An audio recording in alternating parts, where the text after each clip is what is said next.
Halo semuanya, welcome back to this channel. So, ini adalah video terakhir ya di desain pattern dan refactoring. So, di video terakhir ini gue dedikasikan untuk membuat video ya tentang architectural pattern ya, software architectural pattern gitu. Nah, meskipun mungkin modul video ini tuh mungkin kurang cocok ya untuk dimasukin di modul desain pattern dan refactoring, tapi ada kaitannya teman-teman ya. Ada benang merahnya gitu antara desain pattern dengan architectural pattern ini gitu. Dan yang paling basic atau yang paling sering umum dipakai adalah MVC ya. Architectural pattern ini adalah model ya, model, view, dan controller gitu. Nah, ini apa? Jadi ini adalah tiga entity ya, tiga objek, bukan objek sih, tiga entity lah ya, entity yang ada responsibilitas sendiri-sendiri gitu. Jadi view itu tujuannya untuk biasanya UI ya, yang dekat dengan klien, dengan user. Terus ada lagi controller, itu gunanya untuk mengontrol adanya data yang masuk ya ke dalam sistem. Terus ada model, model itu adalah datanya sendiri ya, data sendiri itu adalah model. Biasanya model itu berupa kelas yang pojok ya, atau plain plain old Java object yang cuman ada kelas, cuman ada field dan ada getter setternya. Nah, kurang lebih seperti ini. Jadi flow-nya misalkan user ya, dia tuh mau misalkan pakai Spotify atau mungkin apapun lah ya, music app gitu. Jadi dia play a new song gitu. Dia mau kontrolnya dulu nih ya. Jadi controller itu nanti minta player model ya. Di sini ada model, ada player untuk mulai jalanin lagunya gitu ya. Jadi controller itu manipulates the model. Nah, kemudian ketika modelnya udah state-nya berubah, dia tuh ngomong ke view ya. Jadi di sini itu ada semacam update-nya gitu ya. View itu kayak menjadi observernya si model gitu ya. Jadi view itu bisa tahu kalau modelnya itu berubah gitu. Model test the view, the state has changed. Terus view-nya baru mengupdate view-nya sendiri dan bisa melihatkan ke klien atau ke user gitu. Ya. Nah, ini adalah beberapa desain pattern ya yang ada dalam MVC. Jadi yang view itu ada composite teman-teman, composite pattern. Kenapa? Kalau kalian belajar HTML ya, itu kan ada beberapa tag ya kan, HTML atau mungkin ada div. Terus ya div itu ada div lagi, terus ada mungkin ada div lagi atau ada mungkin p gitu ya. Nah, ini sangat bagus untuk melakukan composite pattern di dalam view ini gitu. Atau nanti kalau pakai Java itu juga bisa tanpa menggunakan HTML ya. Misalkan kalian mau membuat desktop app ya, desktop app nggak perlu pakai browser, jadi nggak perlu HTML, pakainya Java Swing ya. Ya Java Swing. Nah, itu pakainya komposit gitu ya. Jadi ada elemen yang mempunyai anak, ada lagi elemen yang berdiri sendiri. Nah, kemudian ada lagi strategi gitu. Nah, strategi itu di controller nih. Jadi misalkan dia ada controller, misalkan ada sebuah button lah ya di view ini. Nah, button ini kalau diklik dia akan melakukan apa? Mengontrol apa gitu. Nah, itu kan strategi pattern ya. Jadi button dia tuh kasih tahu ketika ini diklik, gua akan melakukan ini, gua akan melakukan itu gitu. Padahal mungkin buttonnya tuh kayak kelasnya sama gitu ya, tapi somehow dia tuh kayak punya strategi yang berbeda-beda. Misalkan play song, ya udah dia ngeplay lagunya. Kalau pause, berarti strategi lain, strategi nge-pause lagunya gitu. Nah, terus model tuh observer ya. Berarti dia tuh berinteraksi dengan view kan. Nah, view itu berarti si observernya si model. Ya, modelnya itu observable-nya gitu. Ya, nanti kita lihat lebih lanjut di sini ya. Nah, ini teman-teman untuk terkait observer pattern-nya ya. Jadi ini observable ya kan modelnya.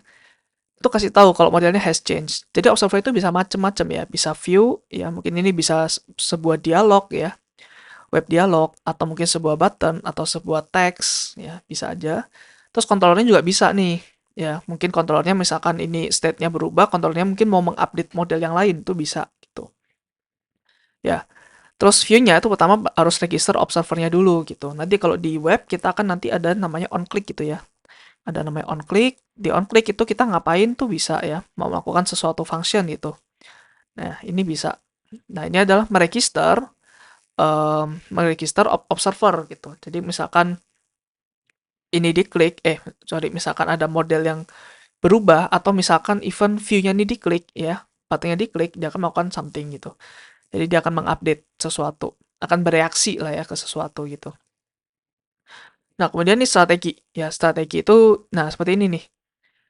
Vue itu punya beberapa button atau punya beberapa, ya harusnya button ya, atau mungkin search bar gitu ya.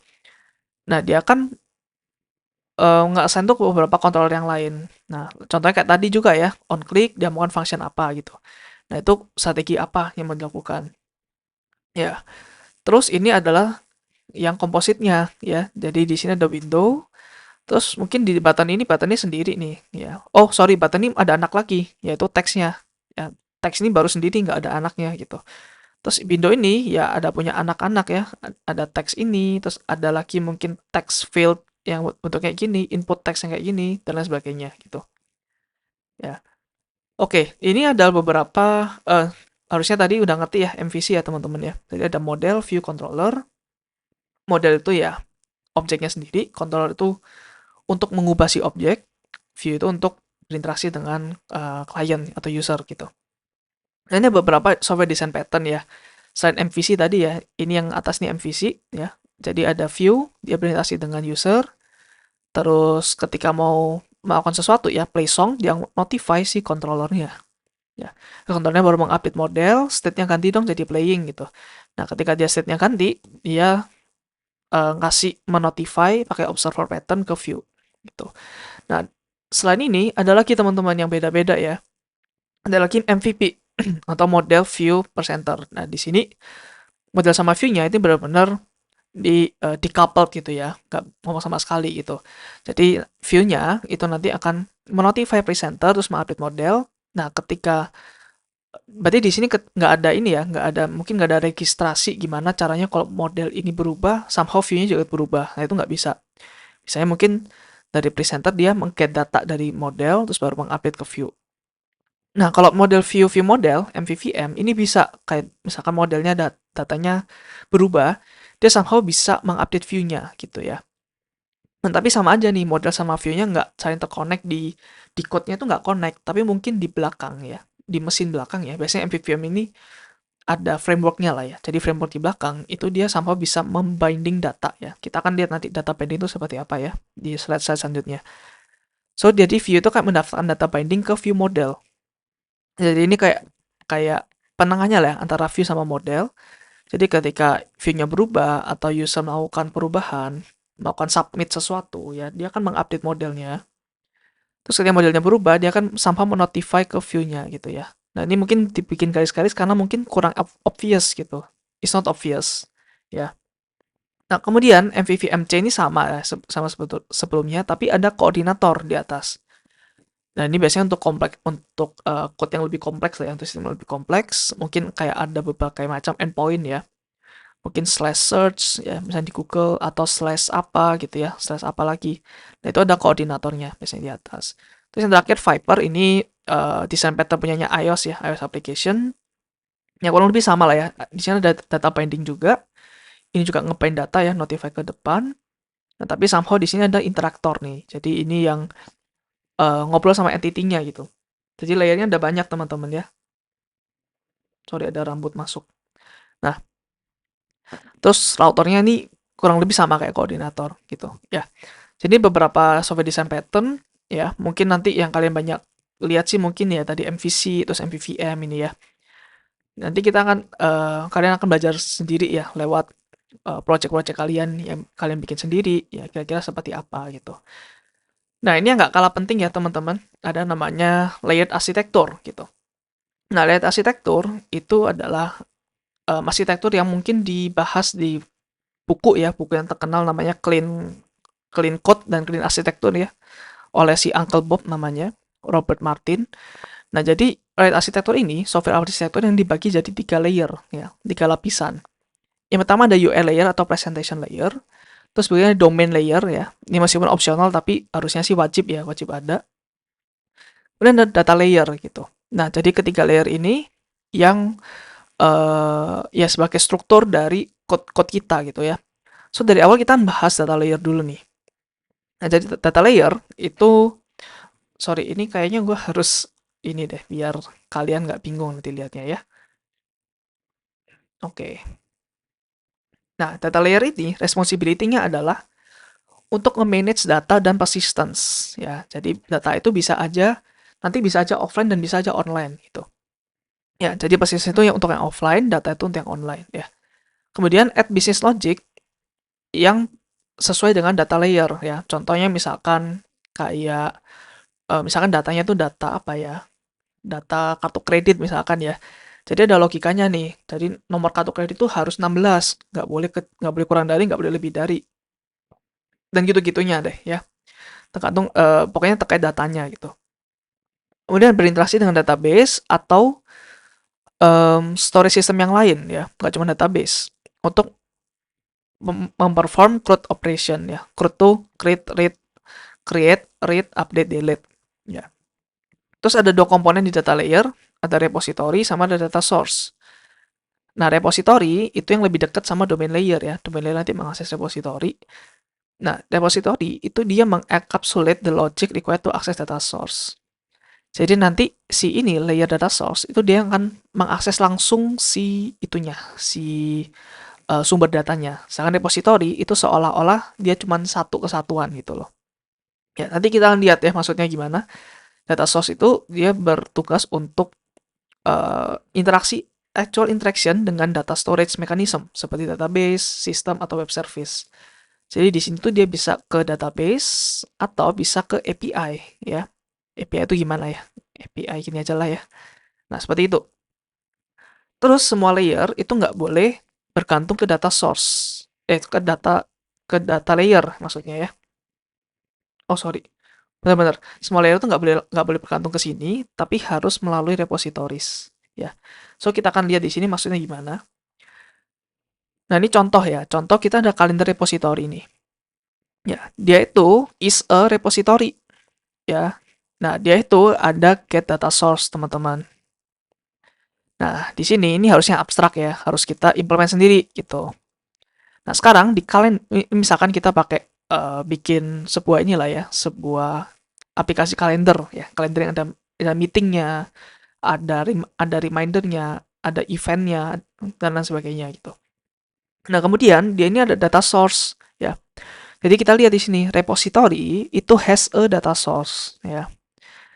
Jadi yang dari atas ke bawah ini has a ya teman-teman ya, relationship-nya gitu. Jadi ini has a data source. Data source itu bisa aja kan ini kan repository ini kan bisa macam-macam ya. Mungkin bisa offline atau bisa online atau cloud ya. Dia mungkin get data sama create data nih ya. Nah, ketika dia get data ya dia akan ya somehow dia mendapatkan offline data mungkin dari disk atau dari database gitu ya. Kalau cloud ya dia get datanya over cloud gitu, mungkin pakai ngehit API seperti itu gitu ya. Eh Nah, ini kenapa harus dilakukan seperti ini? Supaya nanti domain layer, dia itu hanya mengakses ke sini doang gitu ya. Mengakses ke sini, get data source. Get data source, udah, kelar gitu. Dia nggak peduli apakah datanya itu diambil dari offline atau online gitu. Supaya nggak ada kerumitan di dalam domain layer ini gitu. Karena ini sebenarnya tugasnya si data layer untuk mensegregasi antara offline atau online.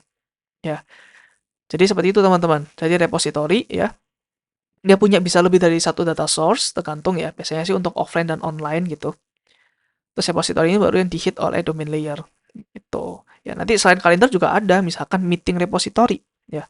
Atau user repository, ya. Nanti datanya bisa macam-macam, bisa aja offline atau online gitu ya. So, ini data layer, teman-teman. Lanjut kita ke layer atasnya lagi ya, domain layer.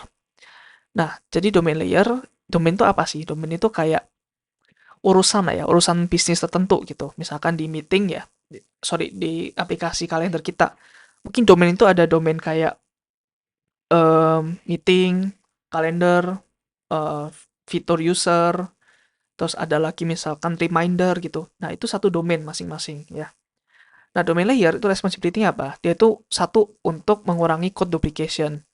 Nah, jadi misalkan ada beberapa pattern yang sama gitu ya. Misalkan kalau gue mau get meeting ya, biasanya gue melakukan ABC ABC dulu.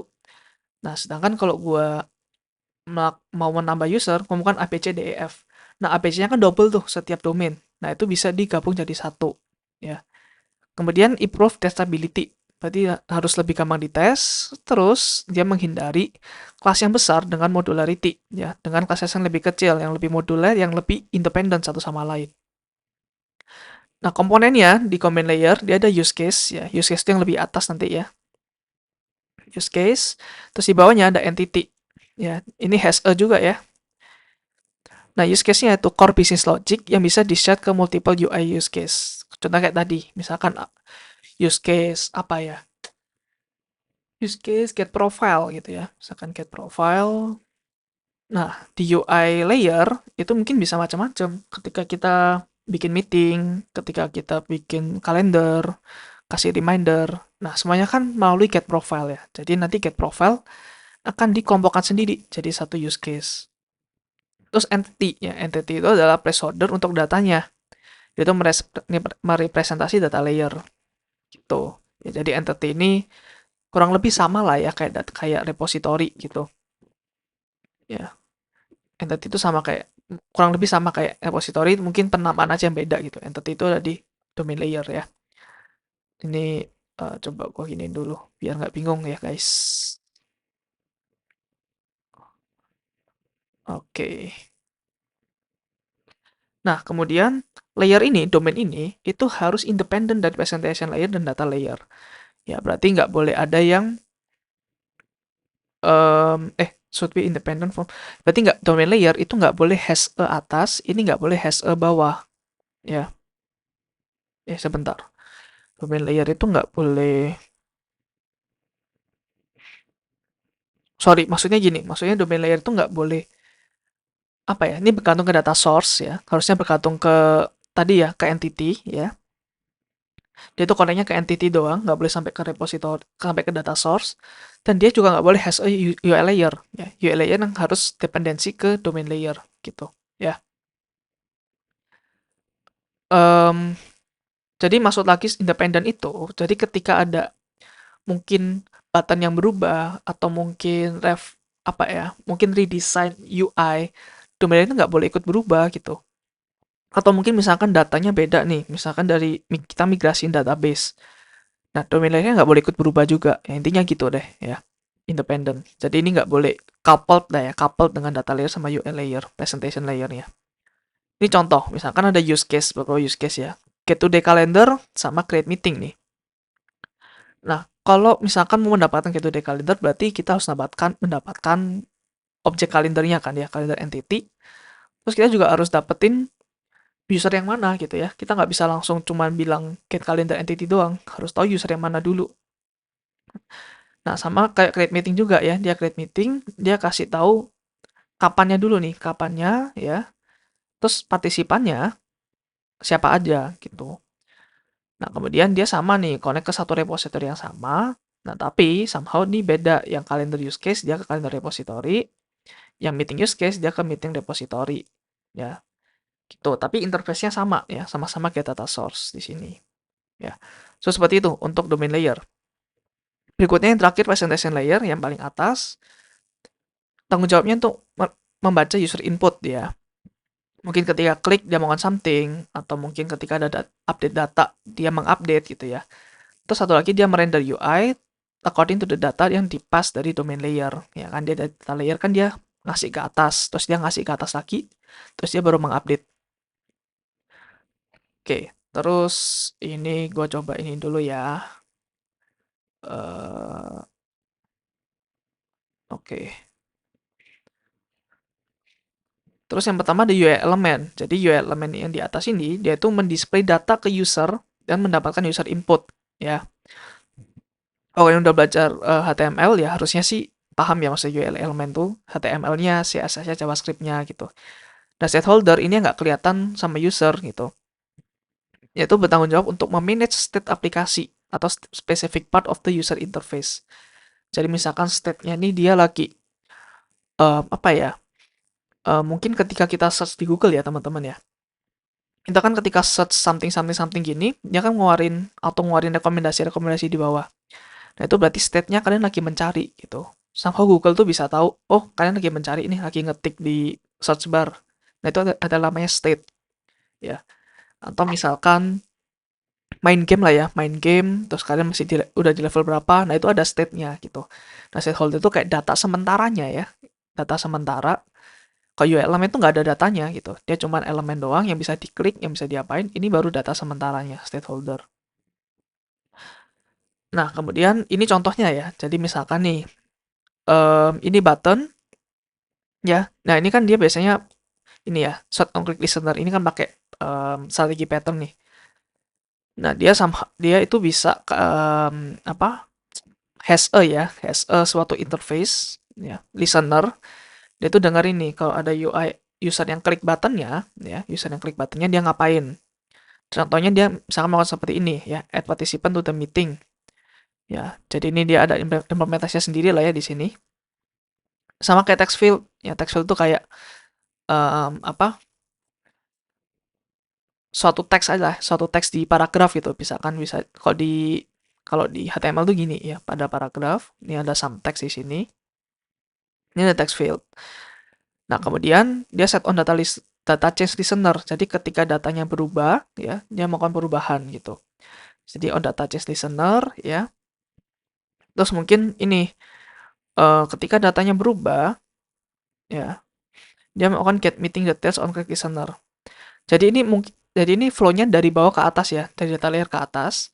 Jadi misalkan data meetingnya berubah, ya itu manggil on data change.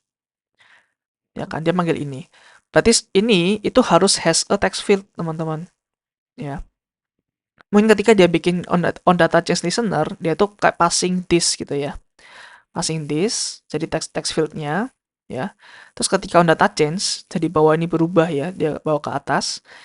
Nah, maka si text field-nya itu dot change gitu. Nah, berarti on data change listener itu harus has a ini, dan text field harus has a ini gitu ya. Jadi ada dua relationship ya, sama-sama punyai gitu. Nah, kita bisa mengimprove dengan data binding nih. Dengan data binding kita nggak perlu pas text field-nya ke dalam sini. Ya, jadi ketika datanya berubah, dia otomatis diubah dengan data binding. Gitu teman-teman ya. Nah, ini udah use case nih, udah domain layer di sini ya. Add participant, participant ID, meeting ID apa. Terus, nah ini ya, ketika on data change listener, dia akan mendaftarkan listener nih. Dia mendaftarkan observer ya, ke sini. Observer meeting details use case. Jadi dia menambahkan observer, yaitu si text field-nya. Jadi ketika ada modelnya diupdate, text field-nya juga ikut diupdate. Ya, so itu adalah layered arsitektur. Mirip seperti MVC ya, teman-teman ya. Tapi layered arsitektur itu lebih ke ini sih. Jadi data layer itu nggak bisa langsung ngomong ke UI. Ini mungkin mirip seperti MVP lah ya, model view presenter ya. Mirip itu seperti ini. Jadi presenter tuh si domain layer-nya ya, atau MVVM. Ya, MVVM. View modelnya adalah domain layer-nya, MV-nya adalah modelnya data layer, V-nya adalah view ya, atau UI layer atau presentation layer. Nah, kemudian kita ada namanya modularization nih, atau separation of concern ya. Nah, jadi kita itu nggak boleh mencampur adukan ya, satu fitur dengan fitur lain, itu nggak boleh saling coupled ya. Jadi mungkin ketika kita mau mengganti, mungkin apa ya, ada bug fix lah ya, bug fix terkait meeting ya, fitur meeting. Nah, fiturnya itu nggak boleh ikut keganti juga ya, takutnya bingung gitu ya. Amburadul gitu loh, kayak benang kusut gitu ya. Nah, makanya ada modularization. Nah, jadi fitur-fitur ini ya, meeting fitur sama calendar fitur, ya, ini nggak boleh saling dependent gitu. Nggak boleh ada has a, nggak boleh, ya ini nggak boleh ada has a sih. Jadi ini contoh yang merah ini nggak boleh ya. Dan aplikasi ya, ini kayak UI layer yang gede, ya, dia itu harus has a ya, depend on fitur, ya, depend on fitur juga. Fitur nggak boleh depend on aplikasi yang gede gitu, ya. Nah, kemudian si fitur-fitur ini dia bebas nih, boleh depend on library yang udah kita bikin, ya. Nah, mungkin kalian bingung, misalkan ada beberapa fitur yang mungkin sama nih ya, code-nya mirip gitu. Nah, mau nggak mau kan harus harus coupled ya, ganti satu di sini harus ganti yang lain. Nah, oleh karena itu code yang sering dipakai oleh beberapa fitur jadikan library aja gitu. Jadi semuanya connect ke library itu. Nah, gua tahu di sini teman-teman, it's apa ya, lebih gampang diomongkan ya daripada to do gitu ya. Easier to say than do gitu. Nah, tapi ini adalah ya ini teorinya lah ya. Ini idealnya seperti ini gitu ya. Gue yakin kok kalian juga pasti gue paham susahnya ya memisahkan modularization seperti ini gitu. Ya. Jadi ya sebisa mungkin kalau bisa sih seperti ini gitu ya. Dan ini sangat di-enforce tuh seperti ini biar bagus ya secara arsitektur code kalian bagus gitu. Karena kan sebenarnya core dari modul ini adalah arsitektur ya. Dari desain pattern, refactoring, ya semua itu arsitektur gitu. Gimana cara kita melakukan object oriented code yang baik ya. Even nggak cuma object oriented ya, bebas mau pakai modul apa gitu. Sorry, modul, mau pakai metode apa ya, paradigma apa gitu. Nah, terus ini terakhir ya, ada feature first dan layer first. Ini adalah biasanya sih kalian bikin nanti ya, kalau dibikin web atau aplikasi dan lain sebagainya. Jadi kita bisa melakukan seperti ini ya. Ini domain domain first ya. Sorry, ini domain first maksudnya. Atau feature first boleh lah ya. Jadi ada beberapa fitur-fitur, ya, beberapa domain. Nah, jadi nanti ada source code-nya, terus ini ada kayak package lah, atau folder ya. Di Java namanya package. Nah, di masing-masing fitur ya, atau domainnya, dia itu ada masing-masing layernya ya. Ini mungkin aplikasinya nggak perlu lah ya. Presentation doang boleh. Ya, dan ini tergantung implementasi kalian gitu. Yang penting ini layer arsitektur ya. Jadi pertama itu fitur dulu atau domain dulu baru layer-layernya. Nah, kalau ini ya, itu layer dulu ya, baru di sini itu masing-masing domainnya atau fiturnya. Nah, kita mau pakai yang mana itu bebas sebenarnya teman-teman ya. Kalau pakai fitur first atau domain first kita tuh lebih gampang. Kayak misalkan mengubah satu fitur, ya udah ubah yang ada di folder ini doang gitu ya. Folder lain tuh nggak usah diubah. Nah, tapi kalau kayak layer first kita mengubah satu fitur harus mengubah semuanya. Nah, tapi kalau di layer first itu kita bisa misalkan ada masalah misalkan kita mau cari code di layer ini gitu ya, di layer presentation. Kita mau lihat UI-nya semua, kita mau refactor semua UI-nya gitu. Nah, kita cukup ganti ini gitu. Tapi kalau kita mau refactor misalkan migrasi database dan lain sebagainya, cukup di folder ini ya. Nah, itu sebenarnya bebas sih teman-teman ya, tergantung preferensi dari kalian. Tapi sih rule of thumb-nya ya, untuk project yang kecil biasanya sih pakai layer first dulu. Ya, project yang kecil. Nah, kalau project yang lumayan gede, pakai fitur first ya atau domain first gitu. Nah, supaya apa? Supaya in the future nanti mungkin bisa dipecah jadi beberapa microservice. Jadi ini sama ini tuh code yang berbeda, even service yang berbeda, even di mesin yang berbeda gitu ya. Itu bisa pakai microservice kalau gitu. Ya, nanti kita belajar lebih banyak tentang microservice ya di modul distributed system, tapi ya itu perkara nanti deh. Yang penting biasanya sih domain ini untuk code yang udah lumayan gede gitu. Ya. So ini ada beberapa sumber ya for the learning. Yang pertama yang pasti ya, yang paling sering gue pakai di modul ini adalah head first design pattern ya. Terus kemudian design pattern ya, ini adalah the OG-nya ya. Itu bukunya somehow itu lebih banyak kasih definisi tentang design pattern itu kayak gimana, design pattern itu gimana. Kalau yang head first design pattern ini bagus untuk belajar ya.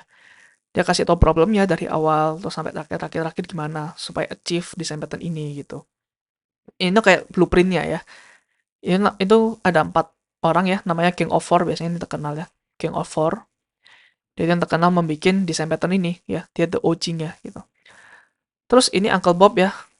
Bukunya Uncle Bob ini juga bagus. Practices-nya gimana, clean code, clean arsitektur ya. Terus Android Web Architecture Guide ya. Ini lebih ke yang video terakhir kita ya. Yang ini video terakhir ini. Ya, Android itu seperti apa sih ya. Ini bagus sih. Dokumentasi dari Android developer ini bagus. Terus juga ini refactoring Guru ini juga sering gue pakai di modul ini ya. Terutama terkait code smell dan refactoring. Desain pattern juga bagus ya. Dia juga banyak kasih desain yang lucu-lucu gitu desain patternnya. Oke, terakhir ini mungkin yang agak advance ya. Martin Fowler blog ya. Ini ada websitenya. Nah, ini ada beberapa artikel yang bisa kalian baca sih. Artikelnya lumayan komprehensif, juga lumayan bagus. So, that's all teman-teman untuk modul ini ya. The whole modul, gue lupa udah berapa video. Thank you udah nonton sampai akhir modul dan video ini ya. Kalau kalian merasa terbantu dengan video-video gua, video-video di channel ini, kalian bisa melakukan bantuan ke gua ya, donasi sedikit melalui link Saweria yang ada di deskripsi di bawah ya. Thank you guys, see you di moto-moto berikutnya. Bye-bye.